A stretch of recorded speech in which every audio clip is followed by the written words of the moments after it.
Fala, meu aluno! Fala, minha aluna por cá, professor Arthur Ferreira, o teu professor de legislação extravagante. Hoje, dando continuidade, à nossa Lei Maria da Penha, já estava tratando com vocês, estamos na nossa aula número 3, ainda falando sobre o atendimento pela autoridade policial. Você já sabe que a autoridade policial é o delegado de polícia. Beleza, professor? Vamos lá. A Lei 13.880 de 2019, e você já sabe que o que é atual tem uma grande tendência de ser cobrado, incluiu mais uma providência a ser adotada pela autoridade policial. Está lá no artigo 12 da nossa Lei Maria da Penha. Tá cá. Verificar, pega esse verbo verificar, verificar se o agressor possui registro de posse ou porte de arma de fogo e, na hipótese de existência, juntar os autos a essa informação, bem como notificar a ocorrência à instituição responsável pela concessão do registro ou da emissão do porte, nos termos do artigo, nos termos da Lei 10.826, que é o Estatuto do Desarmamento. Veja bem, a autoridade policial ela vai verificar se o cara tem posse ou porte de arma de fogo. Verificar é diferente de suspender porte, suspender posse, proibir porte. Ele simplesmente vai verificar: ei, esse infeliz tem arma? Tem. Vamos comunicar aqui às autoridades competentes, às autoridades do SINAM, da Polícia Federal, à instituição a qual ele é vinculado, sei lá, a Polícia Militar, que ele está sendo investigado de um crime que envolve a Lei Maria da Penha. Beleza? O delegado ele não vai suspender a posse ou porte, simplesmente ele vai verificar e juntar essa informação aos autos. Beleza, né? Beleza, professor, entendi, show de bola. Então vamos lá. O que mais? Competências, isso aqui é interessante. Quando eu falo de competência, meu aluno, imagine um caso envolvendo violência doméstica e familiar para dois juízes, por exemplo, juiz 1 e juiz 2. Quando eu falo de competência, eu quero saber, dentre esses dois, quem é o competente para julgar o caso, tá? Competência seria basicamente isso. Eu quero saber, buscar qual vai ser o juízo competente. Juízo competente.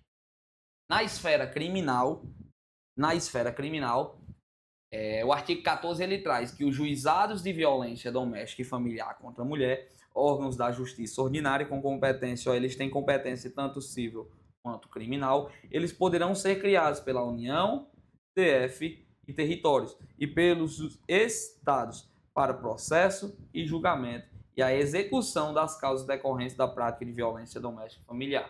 Então existe, meu aluninho querido, existe um juizado de violência doméstica e familiar e ele tem competência tanto civil quanto criminal. É isso? E para processo e julgamento. Então, tanto para o processo quanto para o julgamento. Dentro do próprio juizado de violência doméstica e familiar, que é um dos objetivos da lei, foi criar esses juizados. A ofendida ela tem a opção de propor a ação de divórcio ou de dissolução de união estável dentro do juizado. Você já viu isso? Dentro do próprio juizado, ela tem a opção de ação de divórcio. Opa, cadê o R? Ação de divórcio.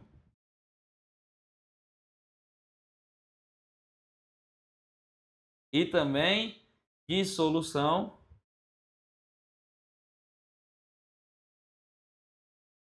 de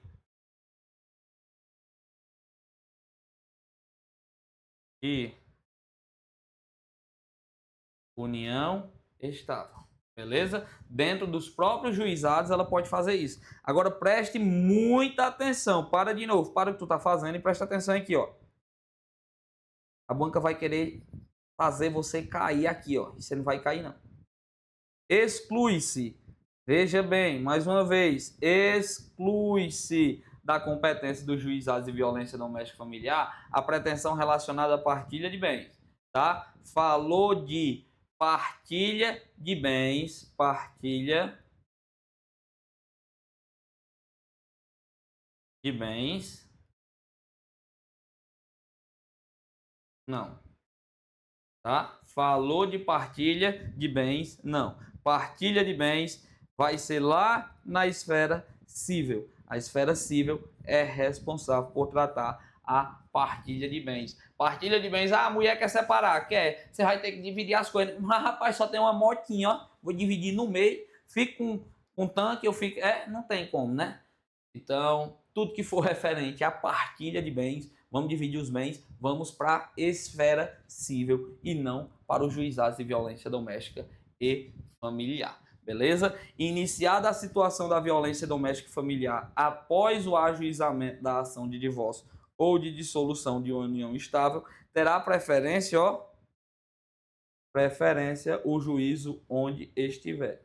Então, aonde tiver iniciado essa ação de divórcio ou de dissolução de união estável, vai ter preferência o juízo. Beleza? Isso tudo em relação à esfera criminal. E veja bem, os juizados especiais de violência doméstica e familiar, para que você não confunda com aquele que eu já falei, não pode ser criado pelo município. Você já viu aqui, ó. Se não prestou atenção, vem de novo comigo, ó.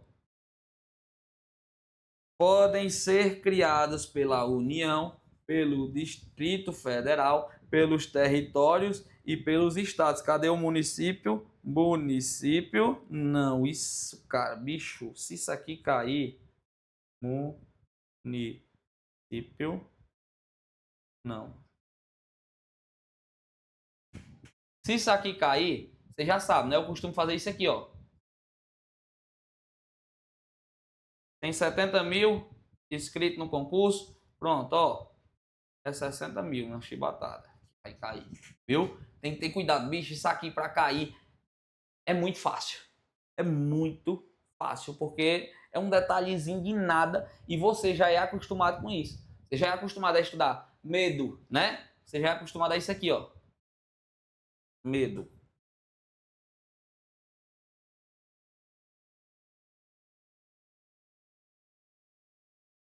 União, município, estados, Distrito Federal e União.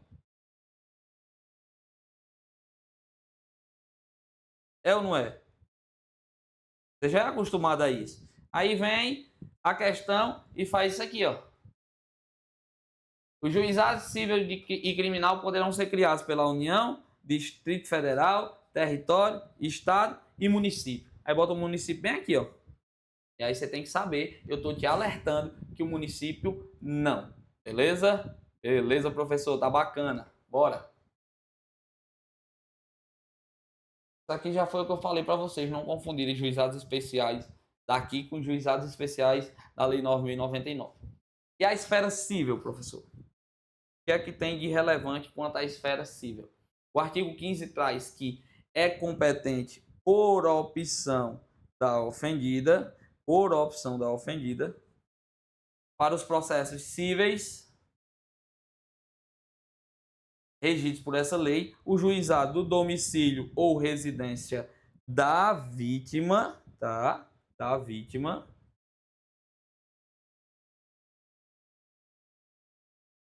do lugar do fato em que se baseou a demanda, aonde aconteceu, ou do domicílio do agressor, rol taxativo. Agora eu vou em cima dos peguinhas, o que é que a banca vai querer fazer contigo, e isso sim é a cara da banca Funesc. É competente por opção da ofendida para os processos penais ou para os processos criminais. Isso aqui é diferente, tá? É para os processos cíveis, cíveis, cíveis. Por isso que eu costumo fazer essa divisão, meu lindo, ó, de esfera criminal e esfera cível, para você não confundir nem a pau, que é para combinar e rimar também. Beleza? Esfera criminal é uma coisa, esfera cível é a outra. Onde é que a ofendida, que é a vítima, tem a opção de escolher? Na cível. Desde que seja do seu domicílio ou residência, do lugar onde se baseou a demanda ou do domicílio do agressor. Sabe o que é que ela vai fazer aqui? Colocar, ó, o lugar onde moram os filhos, por exemplo. Entendeu? E colocar como se fosse no item 4 aqui, ó. Isso aqui tá errado. Cancela. Beleza? Cancela. Isso aqui não. Show? Ou outra coisa que ele vier a inventar aqui. Show, professor? Prossegue? Vamos. Denúncia e retratação. Assunto que era muito importante e hoje não é nem tanto assim. Mas eu sei que pode ser que caia por conta das atualizações no crime de ameaça. E eu vou te explicar isso aqui bem detalhado. Presta atenção. Artigo 16 traz que nas ações penais públicas condicionadas à representação, a ofendida de que trata esta lei só será admitida a renúncia à representação perante o juiz em audiência especialmente designada para essa finalidade. E ó, antes, cadê o marca-texto? Opa. Antes do recebimento da denúncia. Antes do recebimento da denúncia. Presta atenção, meu filho. Antigamente, tinha esse crime de ação penal pública condicionada. Como é que funciona a ação penal se você não tiver estudado ainda? Ação penal.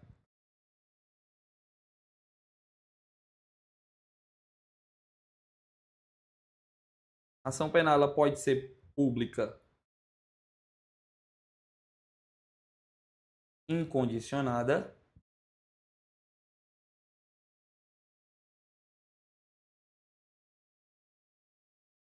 pública incondicionada, e ela também pode ser pública condicionada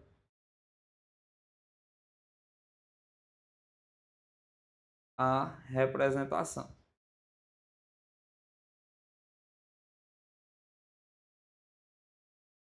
Professor, beleza, o senhor repetiu o que está ali, mas o que seria essa pública condicionada à representação? É necessária a vítima representar. A representação aqui, ela é condição de procedibilidade. Eu só vou prosseguir com o processo, com o inquérito, com seja lá o que for, se a vítima representar. Se a vítima for até lá e disser, ó, eu quero representar contra esse infeliz porque ele fez isso. Beleza? É condição de procedibilidade. Eu só posso prosseguir se tiver a representação. Na ação penal pública incondicionada, eu não dependo de nada. Aconteceu o crime, eu vou lá, eu, Ministério Público, posso agir com a denúncia. Eu, delegado de polícia, posso abrir um inquérito policial, porque é incondicionado, eu não preciso de nada. O nome já diz isso, incondicionada, não depende de condição alguma. Já nos crimes com a ação penal pública condicionada, eu preciso da tal da representação. Beleza, professor, entendi até agora. Agora vamos imaginar, a vítima, ela vai até o delegado e representa. O delegado escutou a vítima que representou. Beleza? Isso aqui vamos imaginar que é a representação. Representou. Só que a vítima depois volta para o delegado e diz: delegado, é o seguinte, sabe aquilo que eu falei? Cara, eu cheguei em casa, conversei direitinho com ele me prometeu que não vai mais fazer isso e pediu para eu vir tirar a queixa, né? Que é assim que eles falam hoje na prática, que não é bem assim. Mas ele pediu para eu vir tirar a queixa. E aí ela quer simplesmente, ela quer cancelar, que agora vem de vermelho, ó. Ela quer cancelar o que ela disse, tá? Eu desisto.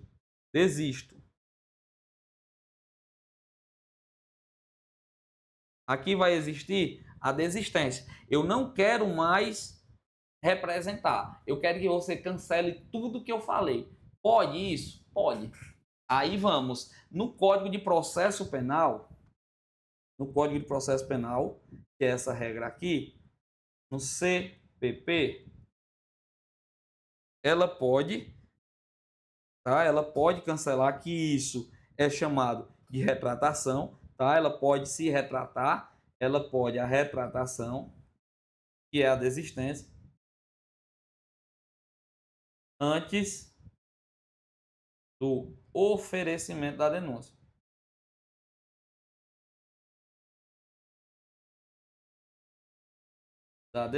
Antes do oferecimento. Só que a Lei Maria da Penha, ela traz uma regra especial. Uma regra especial. Por quê? Porque ela diz que tem que ser antes do recebimento da denúncia. Veja bem que a regra do Código de Processo Penal é antes do oferecimento. Então, muitas questões, ela vinham em cima disso aqui. Em vez de colocar recebimento, ela colocava oferecimento. E estava errado. Beleza? Estava errado. Só que o que é que acontece hoje? Deixa eu ver se eu acho. Hoje, o que é que acontece? Não existe mais nenhum crime, que seja de ação penal pública condicionada envolvendo Lei Maria da Penha. Hoje não tem mais nenhum. Antigamente tinha só um, sabe qual era? Era o crime de ameaça.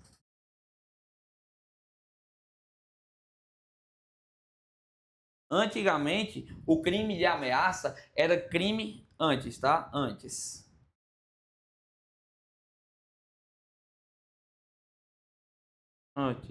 Era um crime de ação penal pública condicionada. Então, a vítima ela tinha essa situação de representar e depois desistir, que é a retratação. E que tinha que ser antes do recebimento. O que é que eu quero que você, meu aluno, hoje faça? Você vai vir aqui e vai fazer desse jeitinho aqui, ó, que o prof vai fazer agora. Cancela tudo. Por quê? O crime de ameaça hoje, existe duas situações. Se o crime de ameaça envolver Lei Maria da Penha e o crime de ameaça, vamos colocar aqui, normal, é o crime de ameaça que não envolve Lei Maria da Penha. Existem duas situações específicas. Quando envolver Lei Maria da Penha, hoje o crime de ameaça, isso é atualizadíssimo para você, o crime de ameaça é de ação penal pública incondicionada. Enquanto, se ele não for envolvendo a Lei Maria da Penha, ainda continua sendo de ação penal pública condicionada à representação. Cara, isso aqui vai cair, bicho. Isso aqui vai cair, você não pode confundir de jeito algum. Por quê? Cara, isso aqui era para não ter mais validade, professor. Já que não tem nenhum crime. Realmente era. Mas, cara, vai que apareça algum crime depois, né, com ação pública condicionada à representação. Então, o que foi que o legislador pensou? Vamos manter, tá? Mas hoje não tem validade isso aqui. Se a banca cobrar a letra de lei do artigo 16, tá certo. Por quê? Porque ainda está na lei. Se a banca cobrar, como ela fazia, o crime de ameaça, aí você tem que se ligar que o crime de ameaça hoje não cabe mais isso aqui, ó. Não cabe. Você faz isso. O crime de ameaça. Por quê? Porque o crime de ameaça hoje é de ação penal pública condicionada à representação. Tira o print. Se você não copiou ainda, que a ideia é que copie, você já sabe. Quem é da mentoria já sabe que tem que copiar. Beleza? E eu vou trazer e deixar bem bonitinho aqui que o crime de ameaça envolvendo a Lei Maria da Penha é de ação penal pública incondicionada. Show, professor, é bacana, deu para entender, ó. Tirou o print disso aqui também? Vai, arrocha. Beleza, vamos partir para as penas proibidas, que também é um assunto importante para o nosso concurso. Veja bem, existem as penas proibidas. Existem as penas proibidas previstas em lei. E existem as penas proibidas por meio dos tribunais ou doutrina.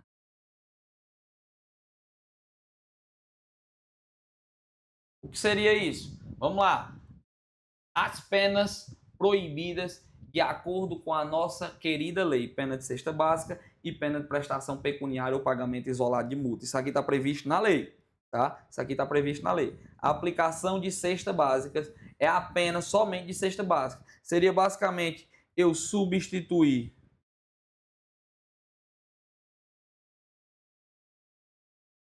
uma pena privativa de liberdade, por cesta básica. Cara, não tem lógica, não pode pagar com cesta básica. Eu estou pintando e levando em consideração isso aqui para você ter cuidado com uma medida protetiva que eu vou tratar com vocês depois. Depois, prestação pecuniária ou pagamento isolado de multa, também não pode. E aí veio os tribunais superiores e disse, ó, é proibida a substituição da PPL por PRD. PPL por PRD. Pena privativa de liberdade, em vez de tu ser preso, tu vai ter só a restrição de um direito. É proibido. Assim como a aplicação do princípio da insignificância, tá? Para a Lei Maria da Penha, eu não posso aplicar o princípio da insignificância. Professor, eu não sei o que é o princípio da insignificância, não. Ó, a essa altura do campeonato, se eu acredita que eu não sei, não se preocupa, tá? O princípio da insignificância não pode ser cobrado para você porque não cai direito penal no concurso da PMCE. Agora, para outros concursos, você deve saber disso aqui, beleza? Você deve saber. O que mais? Lei 9.099. Que lei é essa, professor? Lei dos Juizados Especiais Criminais. É a lei do GCRIM, tá? Não se aplica nenhum dos institutos despenalizadores da Lei 9.099 para a Lei Maria da Penha. Isso significa dizer que transação penal, nunca na vida, assim como o sursis, suspensão condicional do processo, também não cabe na Lei Maria da Penha. Vai notando, vai criando o resumozinho aí bacana, viu? O que é que eu quero falar para vocês também, ó, sursis, suspensão, sursis. É a suspensão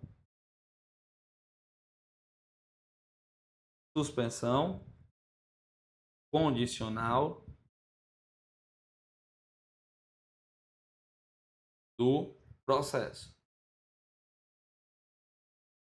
Está lá na Lei 9.099. Se não cai para o seu concurso, pode ficar tranquilo quanto a isso. Mas eu vou aprofundar aqui porque para o pessoal, por exemplo, da Polícia Civil, cabe e vocês têm que ficar cientes quanto a isso. Vamos lá, o sursis não cabe na Lei Maria da Penha, né? Não cabe. Não cabe. Mas existe um que cabe, professor. Qual é? Suspensão condicional da pena. Suspensão condicional da pena. Suspensão condicional da pena cabe, ó. E aqui está o X da questão, meu filho. Aqui está o problema. Suspensão condicional da pena cabe e suspensão condicional do processo não cabe. Como é que eu faço para decorar isso aqui, professor? O que é que eu costumo fazer com os meus alunos? Quanto mais besta o bizu, mais fácil de você decorar. Pega o bizu. Maria da Penha, não é assim? Ó, é Maria da Penha. Você vai substituir por Maria da Pena. Maria da Pena. Sabe por quê? Porque eu vou lembrar a pena do crime. Não, é porque tu vai lembrar que cabe suspensão condicional da pena. Meu filho, você não erra isso aqui mais nunca. Toma aí, Arthur Ferreira, rei do bizu. Chama na bota. Você gosta, você... Ó, quanto mais besta o bizu, mais fácil de você decorar, mais fácil de você ir em cima. Você vai lembrar, você vai ouvir minha vozinha no cantinho do seu ouvido, ó, lá ele, dizendo, ei, Maria da Pena, tu lembra? Suspensão condicional da pena, cabe, só não cabe suspensão condicional do processo. E tu vai acertar aí, correr pro abraço e me chama pro churrasco, né? Depois que for aprovado. Depois que é aprovado, esquecer do professor ou do mentor, aí é sacanagem. Beleza? Tirou o print? Tira o print que eu vou apagar, vamos? Chama, bora simbora. Sigilo. O que é que eu tenho mais a falar sobre o sigilo? O artigo 17A, que inclusive é um artigo novo, que você tem que ter cuidado, novo no sentido de que tem validade a partir de agora, que estava no período de vacácio. Ó, o nome da ofendida ficará sob sigilo nos processos em que se apura os crimes praticados no contexto de violência doméstica familiar. Lembra que o nome da ofendida e os dados só vão ser liberados para o juiz, para o MP e para os órgãos competentes somente, tá? O nome dela vai ficar sob sigilo. Agora se ligue só, o sigilo referido ao caput, que é para quem? Para a ofendida, não abrange o nome do autor do fato, tampouco os demais dados do processo. Ele que se lasque, tá? O autor que se lasque. Eu estou querendo proteger a ofendida, a vítima que sofreu a violência doméstica. Preste muita atenção nisso. Mais uma vez, professor, esses dados, quem tem acesso é só o MP, o juiz e os órgãos competentes, tá? Fora isso, ninguém mais. Por quê? Porque eu quero manter sobre segredo, sobre sigilo, todos os processos, tá? Referente à vítima, à ofendida. Agora, o autor é que se lasque, porque não abrange nem o autor, tampouco os demais dados do processo. Isso vai cair também, cuidado. Vamos embora. Medidas protetivas de urgência. Eu vou fazer o seguinte, como é um assunto extenso e muito importante, já deu 27 minutos de aula, para não ficar cansativo daquele jeito que a gente sabe como é que funciona. Eu te espero na próxima aula para a gente poder dar continuidade. Não fique de fora e não perca a oportunidade de estudar isso aqui por completo. Não sai agora não, a não ser que o teu cronograma defina que é para você voltar depois. Beleza? Tamo junto. Valeu. Forte abraço.